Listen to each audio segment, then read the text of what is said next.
Grabe. Oy, Jack, huwag ka dyan. Kasi yung sobrang init yan. Yan. Grabe yung kulay ng ano, oh. Yung kulay, oh.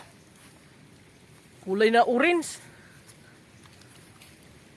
Dahil sa itong laki na yung ano, hindi na malapitan.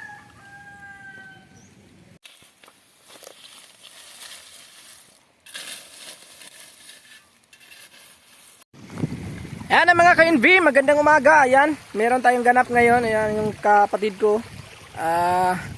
Mag-uling kami ng bagol. So tuturuan namin kayo ng pinakamadaling paraan upang mag-uling ng bagol. So ayan lang. Dito lang tayo sa tabing ilog. Ayan, kita nyo na mayroong ilog dyan maliit. Ito yung isa sa mga pagkabuhayan dito sa aming probinsya, mga ka-NV. So ayan, share namin to sa inyo. Ayan, yung kapatid ko. Maapoy na. At Hirap-hirap yan. so pagka ano dito, Sarap ang buhay. pag inumpisahan na to kinain ng kalayo,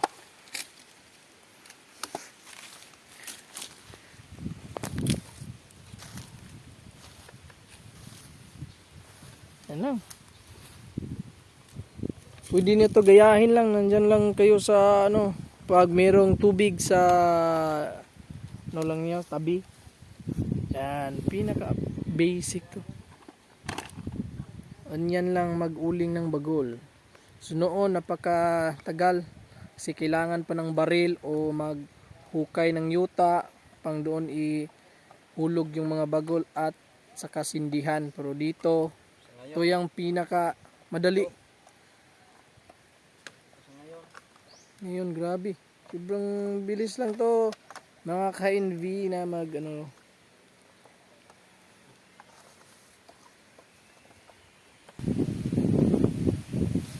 Yan.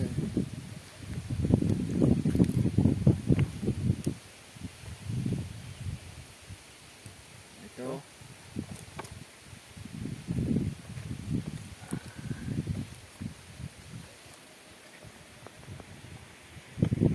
So yan. Yan yung kapatid ko nag ano naman ng ibang mga bagol, naghakot. Si Tagalog to bagol. Mahirapan kami sa Tagalog ng bagol. Ay, yan lang. Kayo na lang maintindi sa amin. Yan. Kumakalat na yung Ito talagang stili din yung kay apoy. bali-bali ng hangin.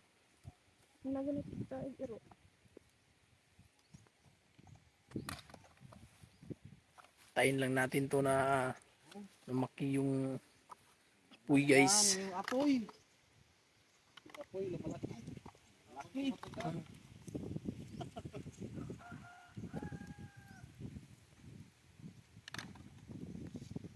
Yan, malaki na yung apoy. So, ito yung mga madalas na hanap buhay dito sa aming probinsya. Mag-uling ng bagol o kahoy. Yan. Hintayin lang natin to na maubos, guys, at maging uling na.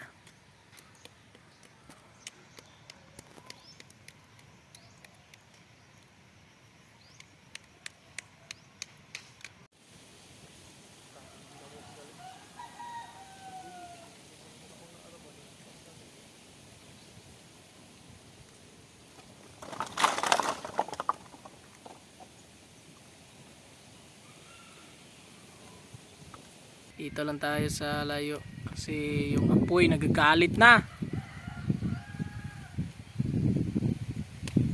Tayin lang natin na ano yan, maging uling.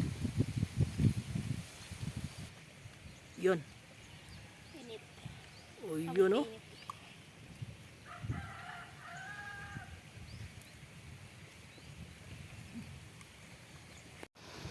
Ayan.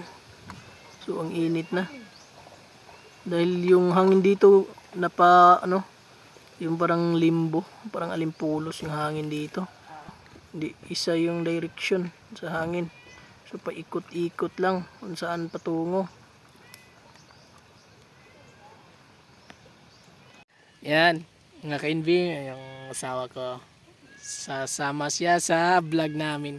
Kasi walang klase, walang duty. Ayan, sama. Ayan naman si Jimits TV. Share namin to sa inyo na hindi basta-basta ang hanap buhay dito sa aming probinsya.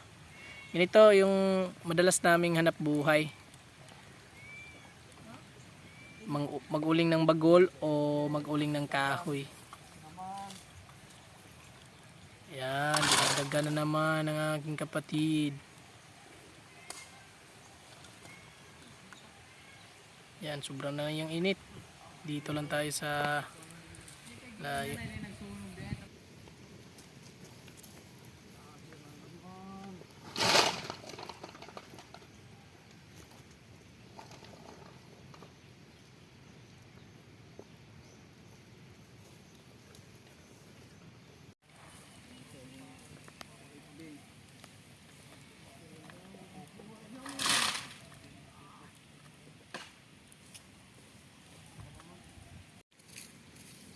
Pwede mo ganyan ka ng paabangan?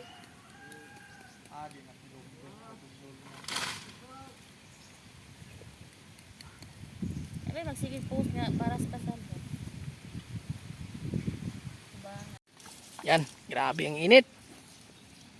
Kahit nandito lang tayo sa malayo. Pero sobrang init.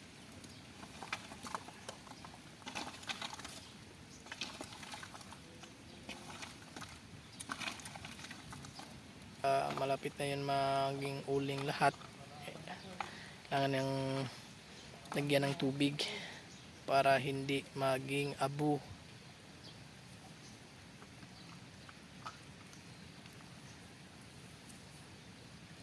Yan.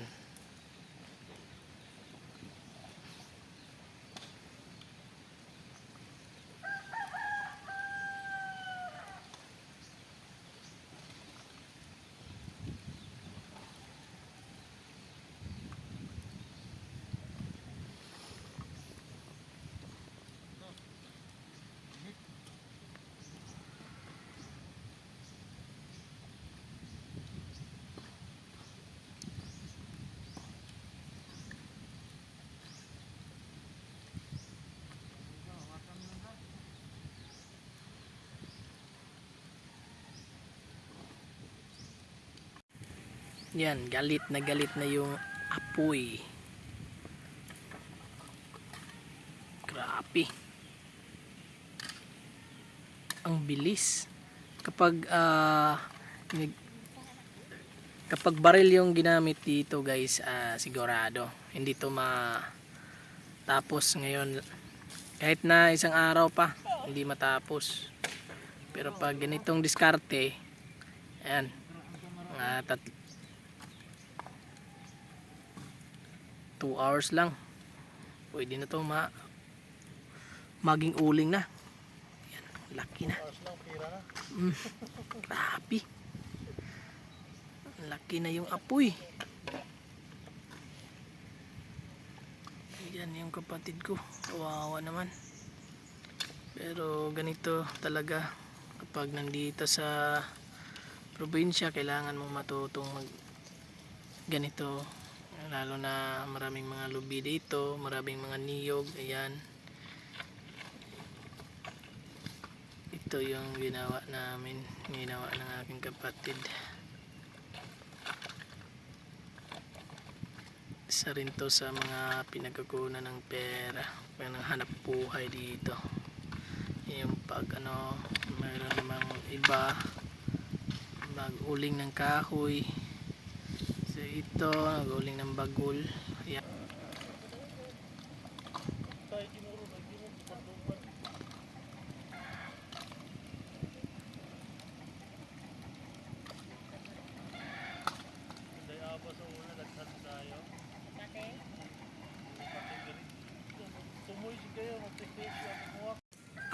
Ito na.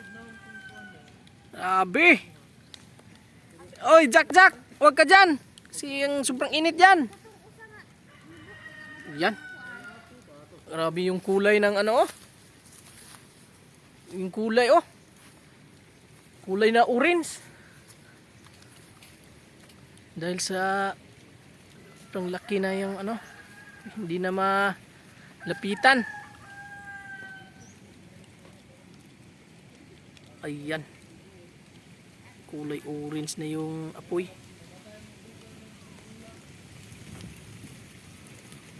Yung siga, kulay orange na.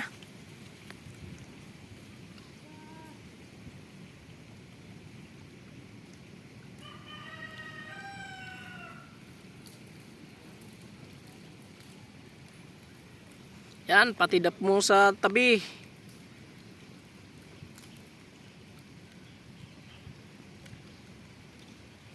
Nilapitan pa. Apoy. Hindi malapitan. Grabe, sobrang init. Kahit nandito lang tayo sa malayo, init pa rin.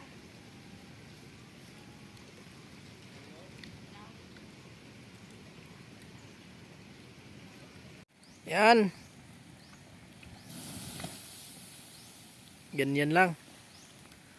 Ganyan lang ano, yan, uling na yan. So konti na lang ang hindi na uling. Bilis lang.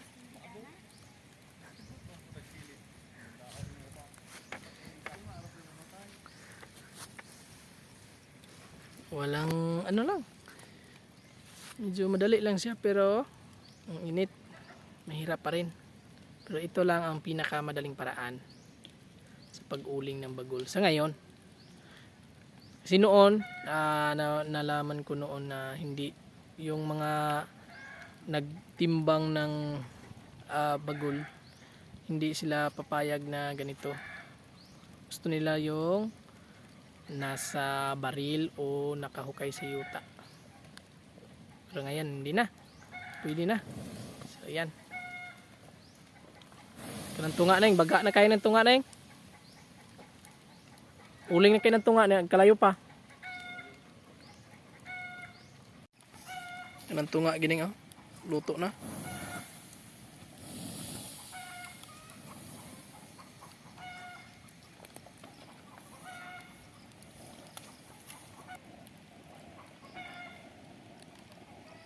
Yan.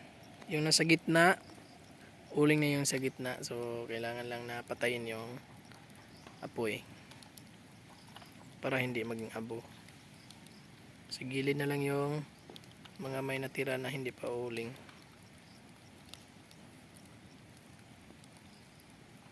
Konti na lang. Konting tiis na lang. Matapos na to.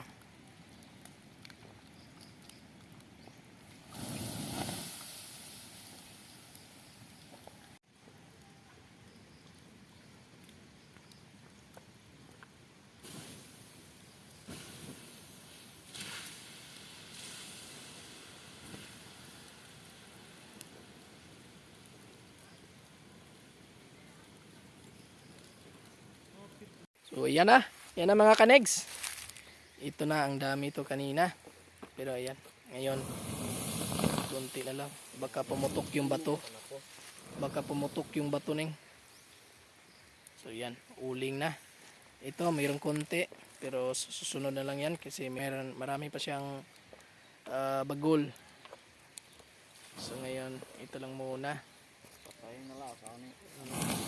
Natay na lang ng apoy. Okay. Pagkatapos dito guys, kailangan to ibilad ng mga ilang oras. And then, wala na. Timbang na.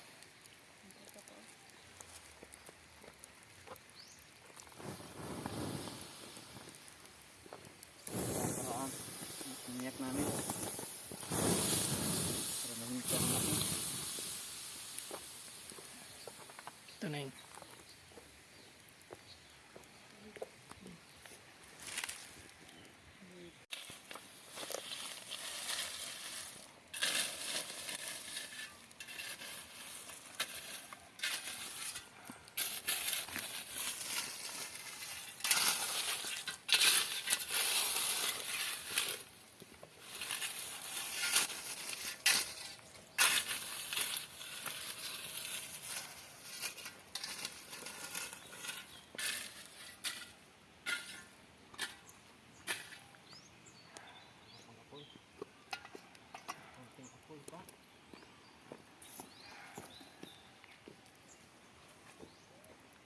So, yun mga kanigs. Sana meron kayong nakukuha na maliit na information sa aming na-share sa inyo. Maliit na pangkabuhayan. Konting informasyon sa pamumuhay dito sa probinsya. Ito yung mga kadalasang pamumuhay namin dito sa probinsya. So, ayan. That's all. Thank you for watching Negro Sanan Vlogger. Huha!